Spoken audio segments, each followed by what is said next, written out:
dans le prochain épisode de Demain nous appartient. Tandis que Bart avoue la vérité à Maxime, Rose et Antoine décident de devenir amis. En parallèle, Jules mène la vie dure à Virginie et Martin. Capture d'écran TF1. Attention, les paragraphes qui suivent contiennent des spoilers sur l'épisode de Demain nous appartient diffusé demain soir sur TF1. Si vous ne voulez rien savoir, ne lisez pas ce qui suit. Jeudi 9 janvier dans Demain nous appartient. Bart avoue la vérité à Maxime et après avoir réfléchi toute la nuit, Bart déconseille une nouvelle fois à Luc de communiquer la photo à la police prétextant vouloir protéger sa mère de la vérité. Convaincu, Luc supprime le cliché de son téléphone. Bart se rend ensuite chez son cousin et s'excuse de s'être emporté contre lui la veille. Tandis que Maxime se montre compréhensif, Bart finit par reconnaître qu'il est responsable de la mort d'Arnaud et révèle toute l'histoire. Maxime lui préconise alors de ne parler à la police mais Bart refuse d'aller en prison et admet par ailleurs qu'il craint de perdre sa mère si elle venait à apprendre sa responsabilité dans le décès de Molina. Bien que Maxime tente malgré tout de le convaincre de dire toute la vérité, Bart le supplie de garder le secret. Chez les Valorta, Flore raconte à son fils avoir eu la police au téléphone et se demande si la mort de son conjoint pourrait être liée au trafic de chiens. Pendant qu'elle se pose de nombreuses questions sur les derniers instants de son compagnon, Flore s'effondre et se montre reconnaissante du soutien apporté par son fils.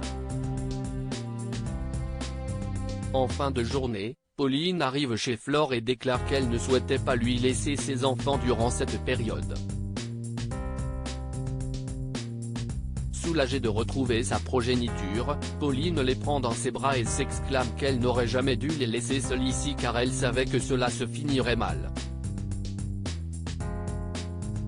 Flore, qui a entendu la conversation, aimerait faire une trêve le temps d'organiser les funérailles mais l'ex-femme d'Arnaud interdit à Flore de s'occuper de son enterrement. En parallèle à la morgue, le médecin légiste certifie que la noyade est la cause du décès d'Arnaud. Cependant, Mike ne confirme pas la thèse de l'accident puisqu'il a constaté un éclatement de la rate lié à un choc violent. Avec la douleur, il est probable qu'Arnaud ait été en incapacité de nager. Afin d'en être sûr, le légiste doit néanmoins étudier l'hématome d'un peu plus près et promet à Karim un retour dans les prochains jours. Pour débuter son enquête, Karim se dirige au port mais se trouve rapidement dans une impasse lorsque les dockers refusent un à un de répondre à ses questions. Après les avoir menacés de les convoquer et d'obtenir une commission rogatoire pour inspecter les cargaisons du port, Karim rentre au commissariat et sollicite Georges pour qu'il entame des recherches sur le chef de la bande. Rose et Antoine décident de devenir amis. Rose reçoit un message de Marco, un de ses lecteurs, et confie à Chloé qu'elle a beaucoup discuté avec ce dernier depuis quelques jours. Tandis que Chloé cherche à savoir ce qu'il se passe entre eux, Rose révèle qu'il s'agit d'une relation purement intellectuelle sans ambiguïté. Une histoire qui fait du bien à l'auteur qui ajoute avoir complètement oublié Antoine depuis. Plus tard, Antoine rejoint Rose à un fosset avec un énorme bouquet de ballons en l'honneur d'une nouvelle page de leur histoire. Rose explique au proviseur adjoint qu'entre eux c'est terminé mais celui-ci aimerait au moins qu'ils redeviennent amis. La jeune femme, qui se laisse convaincre, accepte alors avec joie d'aller boire un café avec son ancien amant.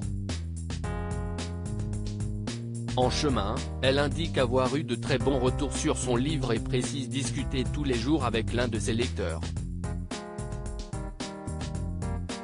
Pour Antoine, elle veut le rendre jaloux mais Rose fait comprendre que pour elle, les hommes c'est fini. En rentrant chez lui, Antoine rapporte à son fils son entrevue avec Rose et le fait qu'ils soient désormais amis. Souleymane a beau faire part de son mécontentement, Myriel prévient qu'il ne tolérera pas qu'il s'en prenne une nouvelle fois à elle. Après avoir dit tout ce qu'il pensait de Rose, l'adolescent jure de quitter la maison si son père la ramène. Antoine répond qu'ils sont tout simplement amis puis emmène dîner son fils au Spoon.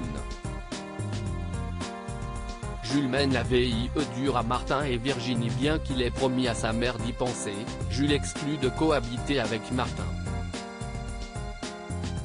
Ne voulant plus s'empêcher de vivre en raison des états d'âme de son fils, Virginie ne lui laisse pas le choix et indique qu'ils emménagent le jour même. Au pied du mur, Jules affiche son désaccord et assure qu'il fera tout pour pourrir leur vie.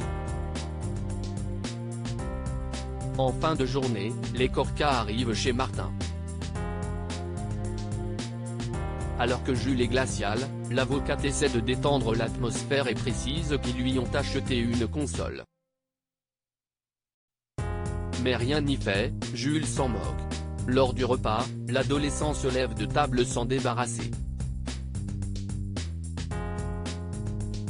Sa mère le sermonne mais le garçon prétend être fatigué et ajoute que Martin se fera un plaisir de le faire à sa place. Conscient que Jules a besoin de temps, Martin dit à sa compagne qu'il est déterminé à montrer qu'il est de bonne volonté sans pour autant se laisser faire.